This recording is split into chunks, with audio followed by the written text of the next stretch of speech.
Today, they target Ukraine. Tomorrow, it could be any NATO country. And here in Europe, we are advised not to mention Tomahawks. Not to mention Tomahawks to the Americans, not to spoil the mood. And we are told not to bring up Taurus missiles. When the subject is Turkey, diplomats say don't offend Greece. When it's Greece, they say be careful with Turkey. In Europe, there are endless internal arguments and things left unsaid that stop Europe from uniting and speaking honestly enough to find real solutions. And too often, Europeans turn against each other, leaders, parties, movements and communities, instead of standing together to stop Russia, which brings the same destruction to everyone. Right now, NATO exists thanks to believe that the United States will act, that it will not stand aside and will help. But what if it doesn't? Believe me, this question is everywhere in the minds of every European leader, and some try to get closer to President Trump, it's true.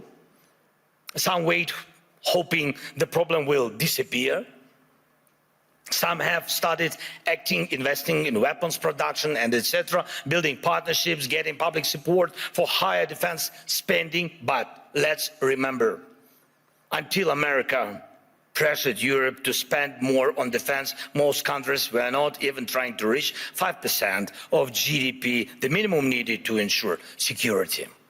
Europe needs to know how to defend itself. And if you send 30 or 40 soldiers to Greenland, what is that for? What message does it send? What's the message to Putin, to China? And even more importantly, what message does it send to Denmark? The most important, your close ally. You either declare that European bases will protect the region from Russia and China and establish those bases, or you risk not being taken seriously because 30 or 40 soldiers will not protect anything. And we know what to do. If Russian warships are sailing freely around Greenland, Ukraine can help. We have the expertise and weapons to ensure not one of those ships remains. They can sink near Greenland, just as they do near Crimea.